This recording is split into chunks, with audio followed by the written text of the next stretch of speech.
Hey guys, this Realm Royale guide was brought to you by Mastrop. Mastrop, for those of you who don't know, are a community-driven commerce site, which means they make their products with direct input from their members. Now, a little while ago, they sent me their limited edition PC37X Sennheiser headset, and holy flip, these guys are good. One of my first tips when it comes to Realm Royale is sound and sound quality. There's so much you can determine about your enemy just from what you can hear.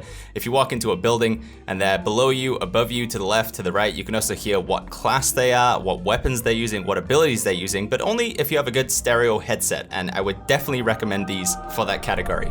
But don't just take my word for it, they have over 10,000 sales on these and a near perfect 5-star review on them. So if you're interested in picking up a pair for yourself and playing to the same level of Hobbit godliness that I play at, I'd recommend checking out the link in the description down below. It supports them, it supports me, so thank you very much. Now on with the video.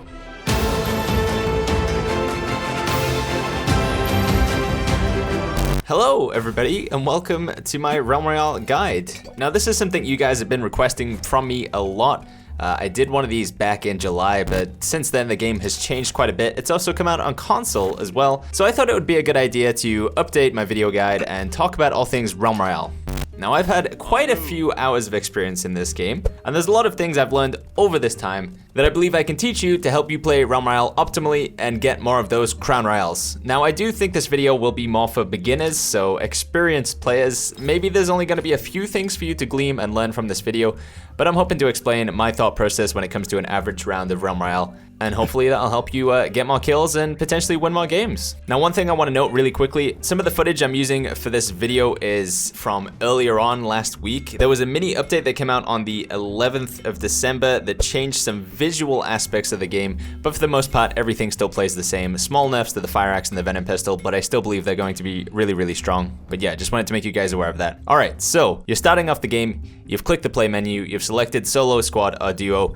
Whatever you choose, you're going to be faced with this same decision here of what class do you play? Do you go for warrior, hunter, assassin, or mage? Well, honestly, that would be a whole separate video or series of videos. I'm planning to do class guides for all of the 4 classes currently in Realm Royale. But as a general rule of thumb right now, if you are brand new to the game, I would recommend playing warrior. Now, why would you play warrior, Baggins? Well, you look at all the class perks for the different classes. Mage can hold extra potions. She has a reduced cooldown on all abilities, meaning she can use them more often. Hunter can move a little bit faster and has lifesteal. Assassin benefits from headshot damage and gets health when he downs people, turns them into chickens. And the warrior, I would say, has the most new player friendly class perks of just extra health, and he receives increased healing. So when you're chugging back those health potions, when you're using a healing shout or any of the healing abilities in the game, you're able to keep your health topped up. Now we're gonna go into this a little bit later on, but there is a current system in the game where it is hard to have a full armor bar. A lot of the time you're gonna find that you don't have much armor. So when you're dipping into your health pool and using your health as a resource, this is a bit easier for new players because they've got a little bit of extra health to play with. Also, he has a leap that deals 600 damage. Shortly after I recorded this, there was the mini update 13 patch that went live, which unfortunately has bugged out the warrior's leap and charge damage. So currently at the time of recording, as I'm saying this, warrior does not deal damage with his leap. However, hopefully this is fixed by the time this video goes live. But in the event that it is not fixed, which I'll let you know in the comments down below, kind of disregard what I'm saying and go for the hunter instead. Hunter is a good class to play as an alternative to warrior if the leap damage is bugged. No other class has damage on the movement ability, and 600 is a respectable amount of damage. In a world where most people are just running around with their health bar and no armor, that's almost half of their health. So if you can land that leap on them, which I believe will be especially powerful on console, because I've heard it's a little bit hard to aim right now, so just landing a leap on somebody to get that extra damage bonus, I think warrior is a really good class to start off with. So let's say we're gonna go with the warrior. Now you're faced with another decision. After you've waited the appropriate amount of time in the Zeppelin and the airship, you've now got to choose where you're gonna land on the map. Now this may seem a little bit crazy, but I would actually recommend you go to a hotspot first, a place where there's a lot of action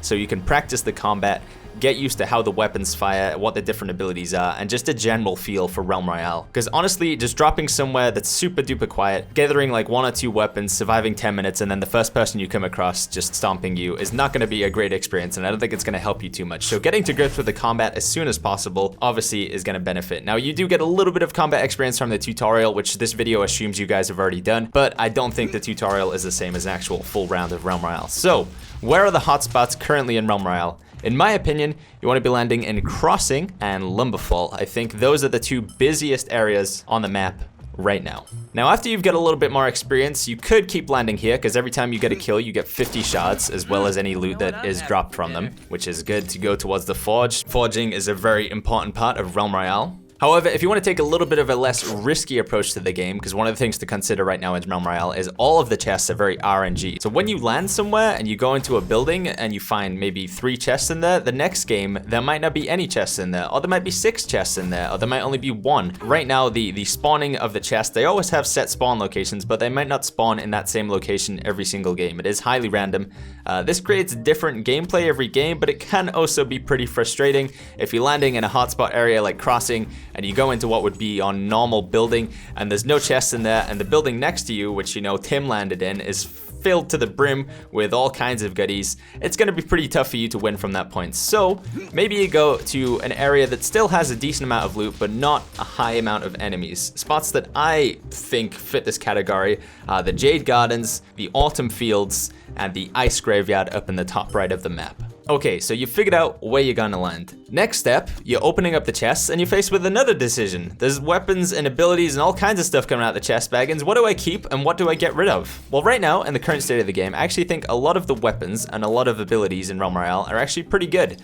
So the answer is that you'd probably take most of them. However, some things that I would recommend a new player doesn't take right now because they require a bit of understanding and they're very niche in their applications. So weapon-wise, we're looking at the Bolt Staff, the shotgun, the sword, and the plasma launcher. And then ability-wise, abilities that I don't recommend you take are Hidden, Charge, Wall, Ice Block, and Sensor Drone.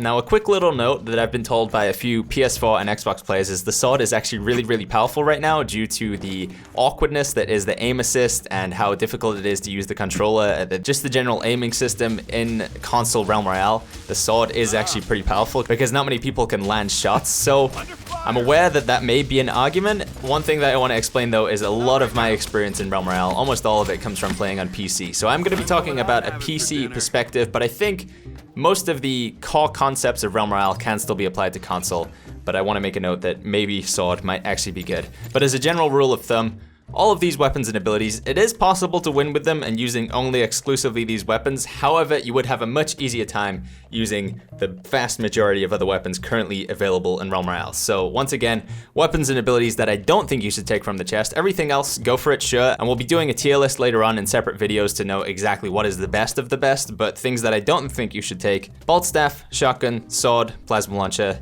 Hidden, Charge, Wall, Ice Block, Sensor Drone. Okay, so you've got your loot now, you've picked up your 2 weapons and your ability. A quick note on the movement ability. I would generally recommend keeping the movement ability that you start off with, especially if you've gone with the warrior. Don't swap out that leap for pretty much any other ability unless it's a legendary, as heroic leap and all the other class abilities have a special bonus on them that they either have reduced cooldown, which means you can use them more often, they have an increased duration, which means they go for further, or in the case of the warrior, it has that 600 damage. No other ability that you pick up as a warrior will allow you to deal damage when you land it on the enemies. So general rule of thumb when it comes to playing the warrior, keep the leap, just upgrade it when you find a rare, which is green, epic, purple, or legendary gold version of the ability. So you've got the loot, you've disenchanted anything that you don't want, you've broken it down into shards, maybe you've even got a kill or 2, you've managed to get yourself up to roughly 100 to 150 shards. What should you be doing next? Well, like I said earlier on in the video, in Realm Royale, forging is incredibly important. You'll find these forges located around the map. They have this little yellow anvil symbol in a black circle. They're dotted in various locations all around the map. In all of the places that I told you to land, there is a forge nearby, so I'd recommend opening up the map, finding out where that forge is, and making your way towards it. Now, when you're at the forge, you can open up the menu and you can see you make a whole bunch of different things, and they all cost a certain amount of shards. Now, what should you be making? Kind of comes down to your own playstyle. However, in my opinion, what I've been doing lately and finding good success with is forging armor potions and runes. So this costs 75 shards, 60 for the rune, 15 for the armor potions. And then you wait the 30 seconds, you wait for the rune to pop out, you wait for the armor potion to pop out, and you pick them up, and then you move on to the next forge, find some more shards, kill some more bad guys, and do the same. Now, the runes are a bit of a weird system in Realm Royale. They are very random, or RNG, as we've mentioned before, in that you're not gonna always get the same rune every single time. I think there's about 16 in the game currently right now. Runes that you definitely want to be looking to pick up, in my opinion, although you should probably, as a new player, take every rune you get. but runes that you really want to be looking for are Armor Potion Effectiveness, the Armor Repair rune, Weapon Damage, Headshot Damage, Reload Speed, Cooldown of Movement Abilities, Cooldown of Basic Abilities, and Increased Healing. Now Movement Speed, Mount Speed, and the Chicken runes, those are all okay. Sometimes they're a bit more situational. I think cooldown and damage and stuff like that is pretty much valid in every single fight, but there's gonna be quite a few fights where moving a little bit faster or having a little bit extra chicken health aren't gonna make a difference. However, you know, dealing more damage or being able to heal more, I'm pretty sure is always gonna be relevant in every single fight, so that's how I evaluate the runes. If you wanna be picky, you could probably disenchant the chicken runes and just say, listen, I'm not gonna get chickened, I'm super pro, and I'm gonna hold on, because when it comes to the runes, you can only hold up to 6, and there's no way to get rid of them. In that round, the only way you can get rid of your rune slots is to die and go into another game. So once you've got your 6 runes, that's it. If you find another rune, you can't swap it out in the current state of the game. So that's worth bearing in mind when it comes to making runes. If in the event you do have enough shards that you can make more than just runes and armor potions, I would also recommend making a weapon on most classes. Now this sort of system of like what you decide to make does come down to what you currently have on you. If you've opened up a bunch of chests and you found yourself some nice epic all legendary abilities, then you probably want to make a weapon. But if you found yourself some epic or legendary weapons, then you probably want to make an ability. But as a general rule of thumb, a lot of the weapons, like I say, specifically the class weapons, because when you play a particular class, say for instance when you're playing the warrior, you can only get out of the forge a sword, a hammer, or an axe. When you play assassin, you'll only get a sniper rifle, an heirloom rifle, or a venom pistol, and so on and so forth. So generally, with some small exceptions, making a weapon is a good idea. I think there's more good weapons than there are good abilities right now in terms of class weapons and class abilities. Okay, so you've made it to the late game. It's 10 minutes in, you've been to about 3 or 4 different forges, you're still alive, you've got yourself a few legendary weapons and or abilities, and hopefully a good stack of potions. Now this is something I didn't mention earlier in the video, so hopefully you haven't been playing through the game while listening to the video. But if you are doing that, sorry, maybe I should have mentioned this earlier on. I generally, in most of my games, hold on to my armor potions until the late game. Now why do I do this? Like, why is it not better to just drink your armor potions immediately, Baggins? Well, armor in the current state of the game is incredibly hard to come by. You'll find that almost everybody you kill drops health potions, but they don't drop any armor potions. You've also got access to various different healing abilities in the game. You've got the lifesteal rune, which means when you deal damage, you get life back, but not armor. So what I'm saying is it's very, very easy to get your health back, but it's almost impossible to get your armor back, with the exception of the armor repair rune, which if you've got, GG's, you're in a really good spot to win the game. But most of the time, if we assume you don't have the armor repair rune, you're gonna be running pretty low on armor if you drink those armor potions as soon as you find them. Because you're gonna take a little bit of damage, probably not enough to kill you, but enough to remove your armor, and then like I say, it's gone. And if you're in a situation where you're in the late game, and you have 0 armor potions and no armor at all, and your opponent has 1,500 armor and 10 armor potions, you're probably gonna lose that fight. Unless you can kill them instantly, and they'll have an easier time killing you instantly because they have double your health, you are probably going to lose that fight. So, to that perspective, to that angle, I generally don't drink my armor potions until I get into the late game. So until we're in the top 10, you know, maybe 11, 12 minutes into the game, I don't drink my armor potions. I like to save them all, and then hopefully, or most likely from what I've been experiencing so far, you just generally win in the late game because people haven't been applying this strategy and they don't have any armor, and then you just, like I say, you win because you have double their health, and that is a pretty big advantage. So, you got to the late game, you've got your 10 armor potions, you got 10 health potions, you drink the armor potions, hopefully with an armor potion effectiveness rune, or you've just been saving them because you've got armor repair and you have a full armor bar and 10 armor potions. What do you do next? How do you approach these final fights? Well, a lot of opponents that make it to the late game are naturally going to be the more skilled opponents, so you're going to have to take a bit more of a careful approach than maybe just leaping and, you know, hitting them with an axe a few times. One of the most important mechanics, in my opinion, when it comes to Realm Royale right now is positioning and movement. Now for this example here, I have somebody pushing into me on the Lumberfall Forge, and rather than run straight at them, I opt to take the high ground. So I go up above the forge, stand on the top platform, and then shoot down at them. Now this puts the enemy into a bad situation because they practically have no cover, and if I want to, I can just fall back a little bit and then I'm completely covered and the enemy doesn't have any way to shoot at me. Also, when you're shooting down at the enemy, you're much more likely to hit their head since that is most of visually what you can see. So being above the enemy, incredibly important in Realm Royale. Always take the high ground when you can. And then we have one other factor to consider as well, which is called right side peek. Now because of the game engine of Realm Royale, because of the way Unreal works, it is a third-person shooter that looks over the right shoulder of the character. So what that means, as you'll see on the screen now, is that it's a lot more beneficial to be going around the right of something than to the left. So if you're coming into a room, what that means is you should be coming in from the right-hand side of the door rather than the left-hand side. And the same with the tree, the same with the rock, the same with pretty much everything in the game that you can find. You can peek the corner and fire with your weapon and show so much less of your body than if you're showing the left-hand side. So for example, here you can see on the right, I'm only barely peeking out. They can pretty much see like my elbow and the gun, and that's it. And I can shoot into them and hit them very cleanly. However, if I go from the left side, I have to show pretty much all of my body, otherwise I'm not gonna be able to shoot them. So this is what I mean by right side peek and left side peek. Always take the right side and always take the high ground when you can in any fight. It's gonna help you win so much more because your enemy is just gonna be able to shoot you less. And if you're getting shot less, then you're taking less damage, and that's a good thing. Now, if all goes well and you're able to apply these tips, you've got yourself the full armor, you've got yourself the high ground, you're shooting from the right side, hopefully with a couple of legendary or epic weapons and abilities, you'll get the GG, you'll get the Crown Royale. Or maybe you don't.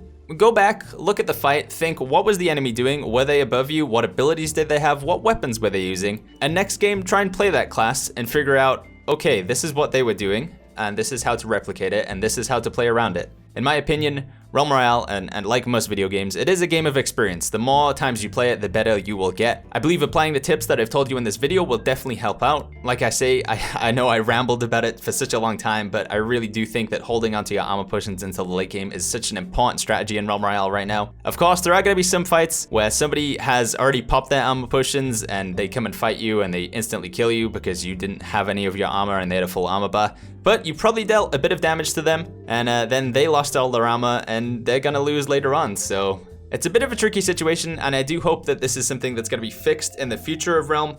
Maybe if you're watching this late into 2019, a lot of these theories, a lot of this talk of armor potion holding will not be relevant. However, if that's the case, we'll probably post an updated video in the link down below so you can check out our new guide. But yeah, I hope you guys have found this useful. Now, one thing to bear in mind, if all else fails, just pick Assassin and craft a Fire Venom pistol, and then you'll probably win as well. Okay guys, this has been my brief but not so brief introduction to Realm Royale. I hope it's explained some of the core concepts of what I think makes good gameplay and what can help you win more consistently.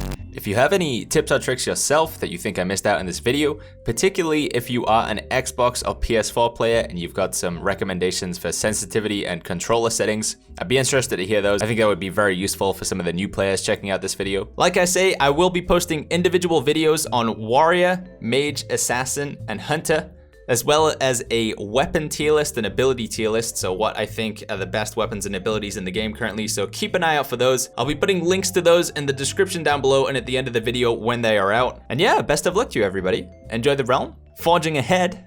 This has been BagginsTV, and I'll see you all in the next video.